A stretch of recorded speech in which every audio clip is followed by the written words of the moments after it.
I I will start by saying that for some time in the game, I started questioning if City are back.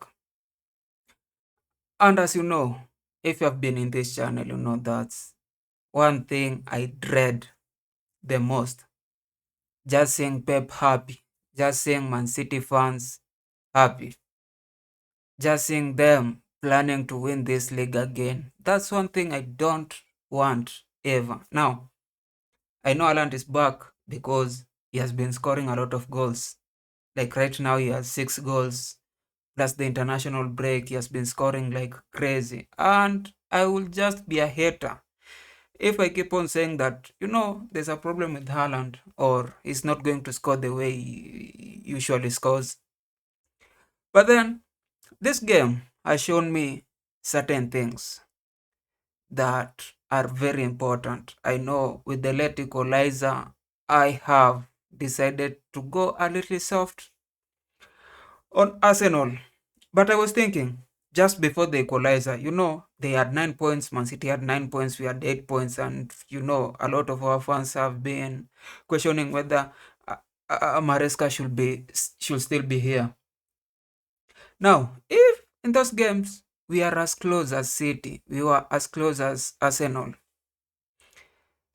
then it doesn't mean anything. It just means that at this point, it's not early enough, or it's not the time to start questioning whether our team is performing so well or not based on the points, even including Liverpool, as much as they have won all their games. But then Arsenal equalized and now they are in 10 points. We still are in 8 points. Man City are back at 7 points. Again, it's still early to question any team or to question or to say if a team will win the Premier League or not, even as I've done in previous videos, because I was a little emotional, because I was hurt with the results of our games. Now, here's the things.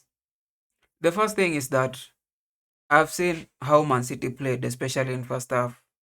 Just them parking the bus, having Rodri, having the backline right now, like the team that they have used this time, I think it's the same team they used in Champions League and it's the same team they used in last week's game.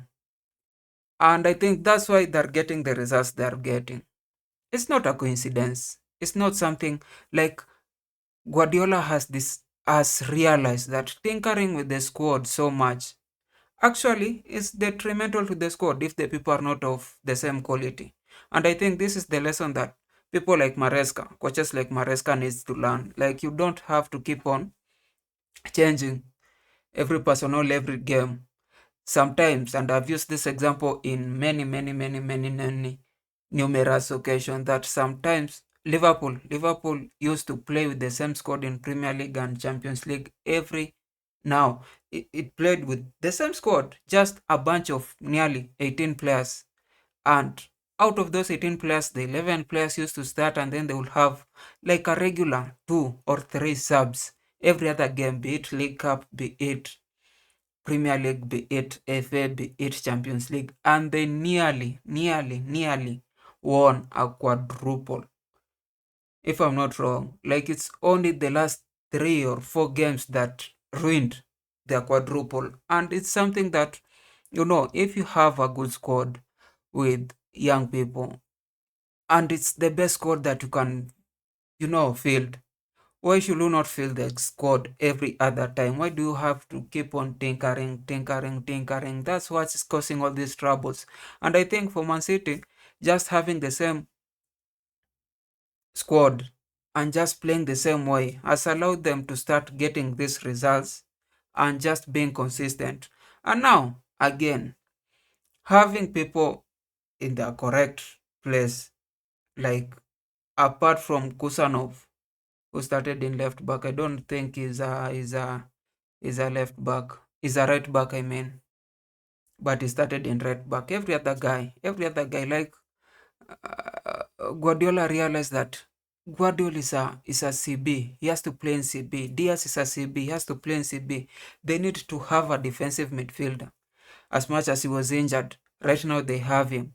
Then they have Doku. This side, they have Foden, who at some point he was getting subbed or not being included in the team for a number of games. I don't know why, but he was like the second or the third best performing player in that squad, which I think is a realization. And these are lessons that I think managers like Maresca should start adopting. They should realize that some people just have to be in the correct position. The squad do not need to be changed. You don't need to tinker here and here everywhere. And I think it's also one of the causes which, like the reason why Arsenal struggled in first half to get the equalizer, because Arteta, overthinking, decided that he had to start with Trossard, start with Madueke when Saka was around, when Eze was around. And you have seen when they came, plus Martinelli, they changed the game. They started really, really attacking, putting pressure, like doing the things that an attack should be doing the things that if we consider you as a big team, you should be doing. It's not that, you know, what those other guys were doing in first half. Like, you could see the difference. But those are the big lessons for the coach. Now, the things for the league is that right now, it's too early. Why am I saying it's too early when it's other team, but when it's Chelsea, it's too late? I don't know. Why do I have to think emotionally on everything? I need to be very, very rational. Sometimes I'm irrational in the way I analyze certain situations. I don't think this game was very exciting. There was not a lot of things to learn from. I was just wondering if Man City was coming back, but probably they're trying to come back. They're trying to change. Guardiola is really, really trying to change how he plays. Like for some parts of the game, he was parking the bus like heavily. They don't know how to park the bus.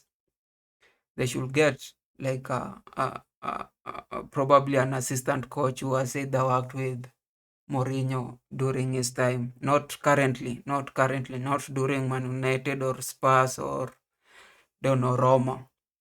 They should go back to those Inter Milan days, or just get who's the other guy who parks the bus? Probably Simeone assistant to teach them how to park the bus, because they are doing some shoddy business. They have done some shoddy business. I think Man City are not that back. They're struggling. They are working extra hard. They are making the right decisions, but the quality of players that they have is not the same. Like Foden is the best player in that team, minus Rodri and Haaland. But Haaland is, a number nine. So the quality is so back. That game was boring. But Arsenal fans will not want to hear that. They will want to say that you are struggling. But if you are rational and you are seeing that game, it wasn't exciting. It wasn't like a game where we were waking up every other seconds from the seat. It was a game where we were watching like it was a geo. It was a geo what do they call Nat Geo? It was an a geo documentary where it's like it's boring, and then the commentator says an attack. Then we look at the TV, and then we return to what we were doing because the attack just quashed as quick as it started. I hate to be an Arsenal fan right now because I wouldn't want to be seeing these games every now and then, especially if you're seeing these games from TV. I think probably people in stadium usually enjoy a lot, just uh, you know the what do they say it? like the ambience, everything, like everything who are everybody who's there, like how people are engaging, how people are singing, the celebration and everything. But if you are alone watching from a TV, that game sucks. Like Arteta and the way he plays the game, just it's one of the boring games in Premier League right now. And it doesn't have a lot of points to talk about. I think they'll just end up where they usually end up. Even as I'm saying, it's too early.